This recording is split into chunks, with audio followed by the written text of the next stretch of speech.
Morning, Monday, fresh start to the week. It's actually, I think there was a little bit of frost last night. I do, a bit chillier this morning.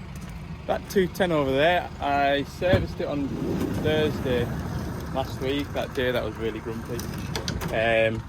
And there's two work lights on the boom. One's got water in it, the other one's not working because it's got water in it. So I'm going to quickly replace those, and then I have got two DX225-5s to service a bit further up the road, and hopefully when I finish them I'll be able to go and see a 160-7. I've got a couple of key fobs that need programming, but yeah, it sounds like he's right outside the door now, so we'll go and change these lights. Right, there we go, those fitted. Nice quick little job to get the ball rolling today. There it goes, look. Right, we shall proceed with the day. See you later. So, I've got two diggers here. Both are to get a 500-hour engine service, essentially, is what I've been told. One of them doesn't start, apparently.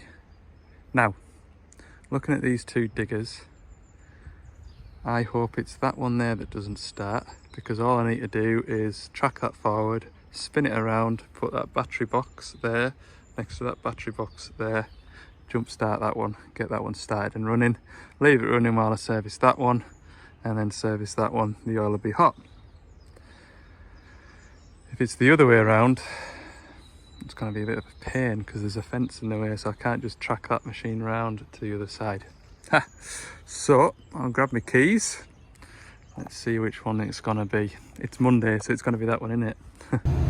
So the one by the fence here is starting, no bother.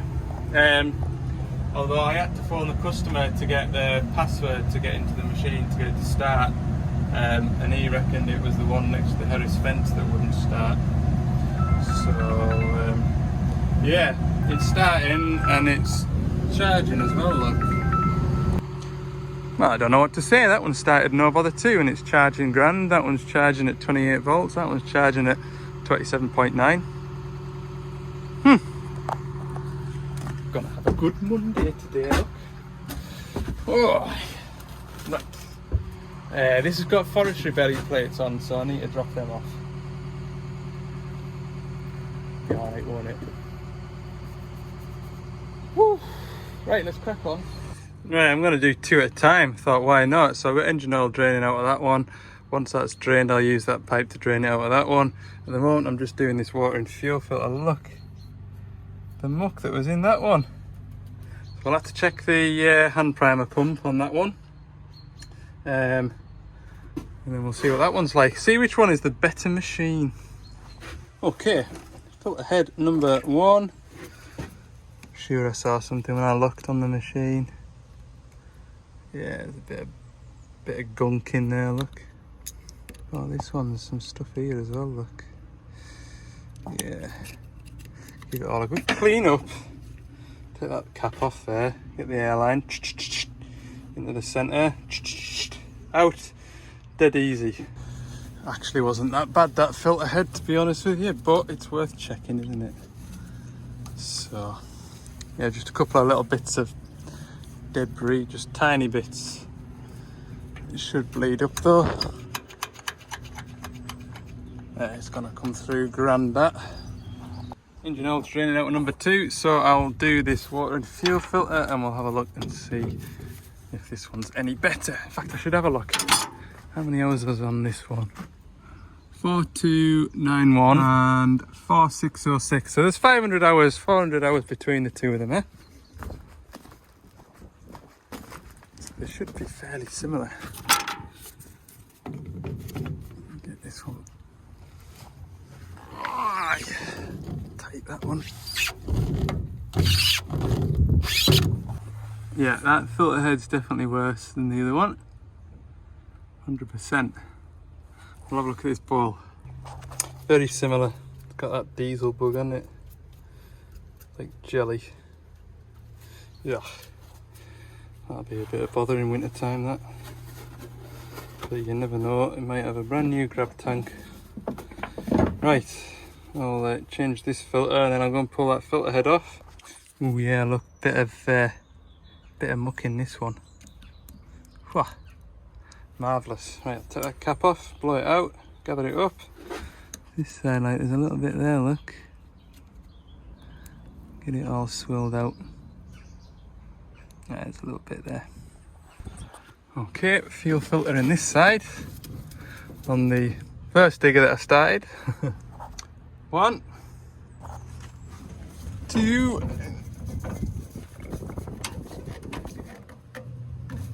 There we go. Engine oil filter to do. That's tighter than it looks, that, even though it's weeping slightly. Oh, I don't know if I can do this with one hand, look. Grab hold of you there, like, there, oh, it's not tight actually. That ain't tight. Right, I need to empty this. 1.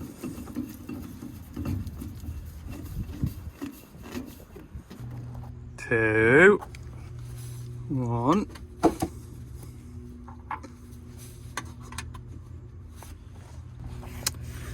2.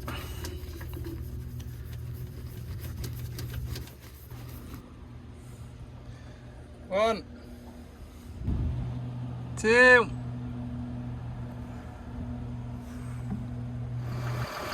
Got one running. Seems alright.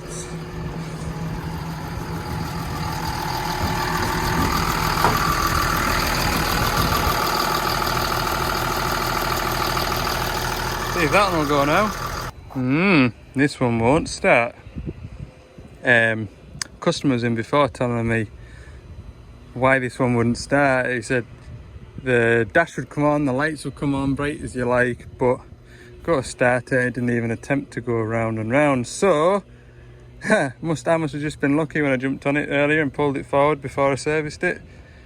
Fault is now present, so I'm just going to check bits and pieces. It's like a starter relay fault to me.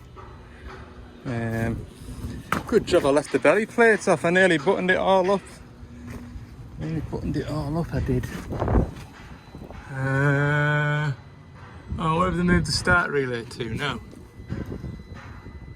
The dash 3s that used to be on the back of the that was a preheat relay. Don't listen to me. Don't listen to me.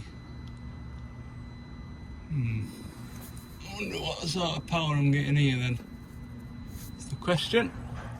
Might have come across the problem, look. If I put my multimeter on here, I have got 24.7.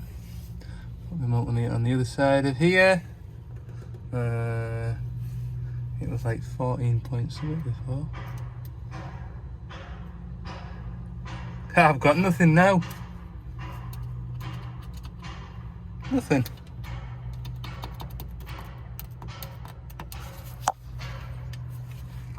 Yeah.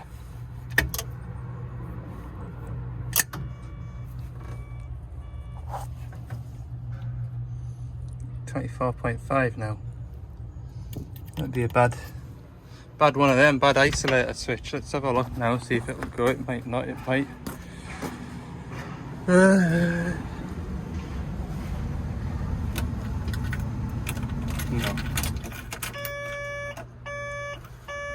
Don't think it wants to look. No, I'll just cross that. I'll just delete that out the system just to be sure, because the connections look a bit crusty.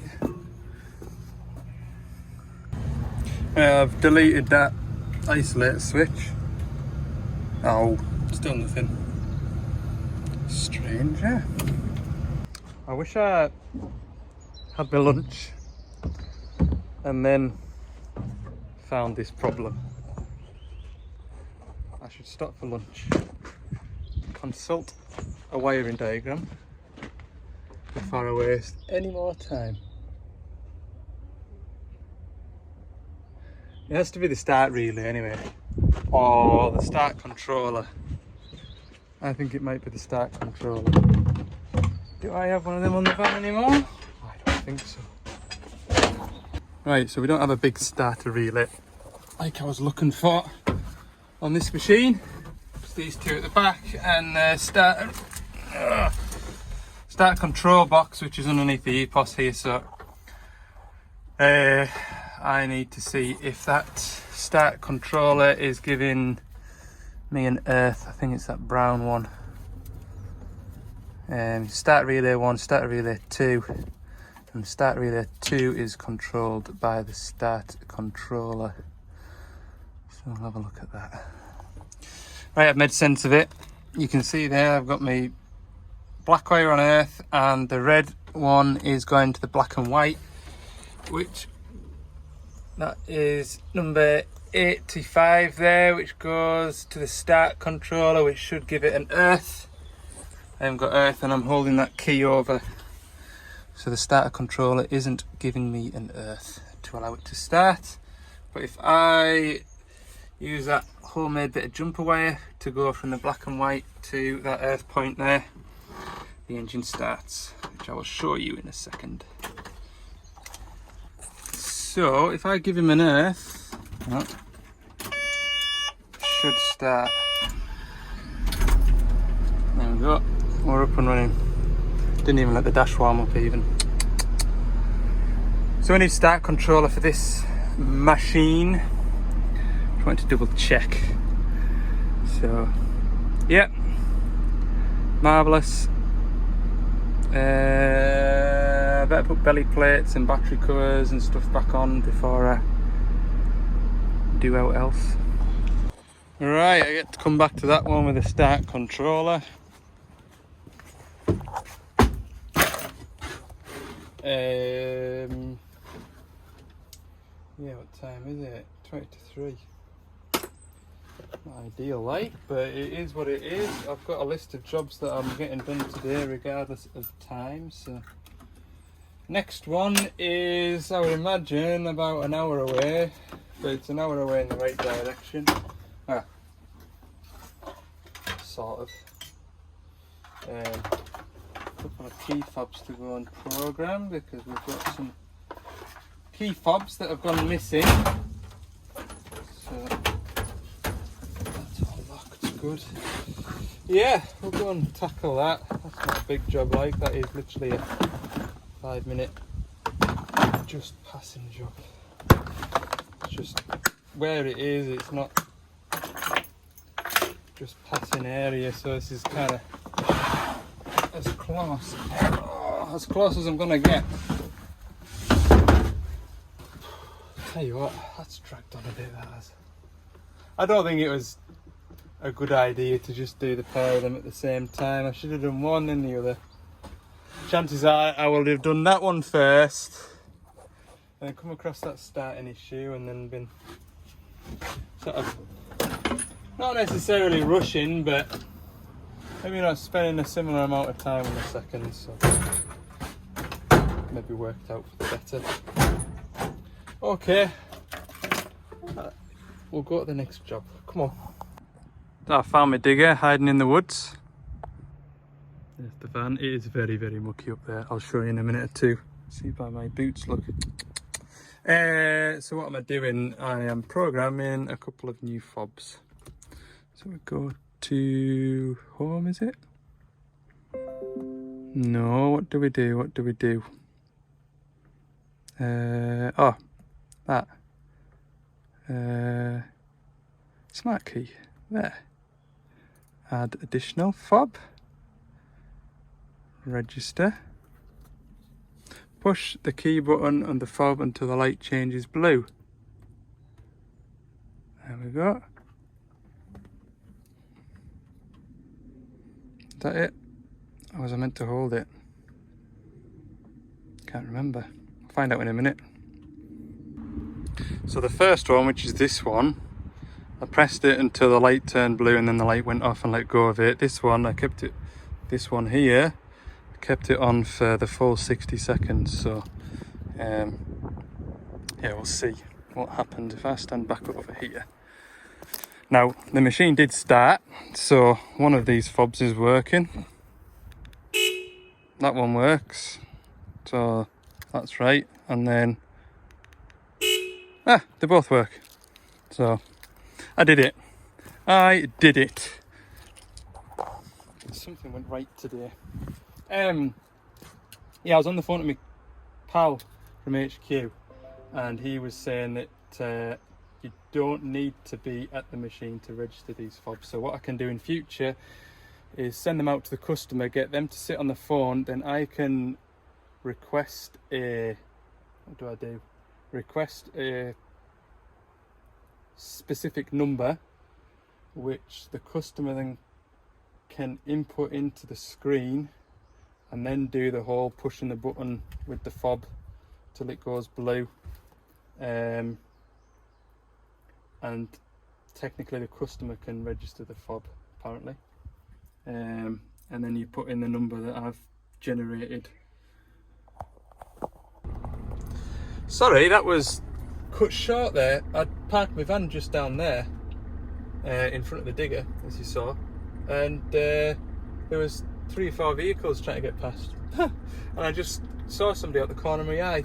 So yeah, must be something going on down there. It was a big people carrier, minibus type of thing, which had stage hire written on the side of it. So I don't know if there's some sort of something getting filmed down there. Wouldn't be surprised, it's quite a nice part of the world up here. So yeah, I've lost my train of thought now. Those fobs I can program over the phone, so I remember now when I was on the phone with my pal and he mentioned it, I was like, yeah, I remember now. Oh look, here's the phone now. I'll come back to you again. There's more folk coming in now, look. Don't know what's going on, but they weren't for pulling in at the pulling in spot down there, or letting me get to the pulling in spot down there. A load of big minibuses with blacked out windows. Wonder if I've driven past somebody that's really famous. God knows. Anyway, tomorrow, load and shovel. It's bad to start, they jump start it. When it's running, it's putting 24 volts into one battery and not the other. When it's switched off, they've got 10 volts in one battery and 12.5 in another. So,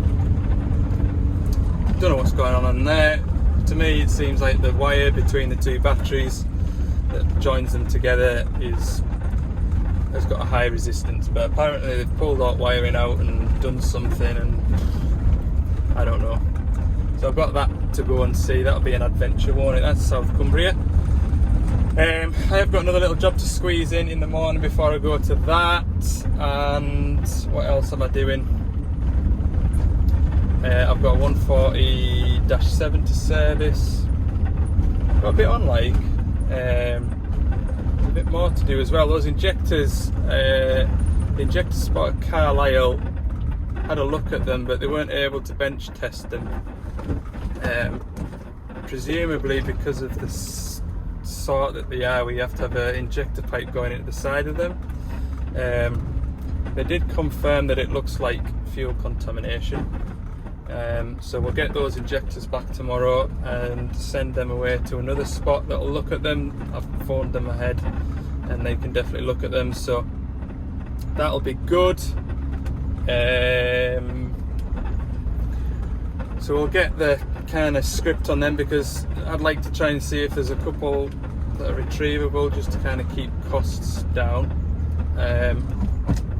And availability of these injectors isn't tremendous as well, I don't think.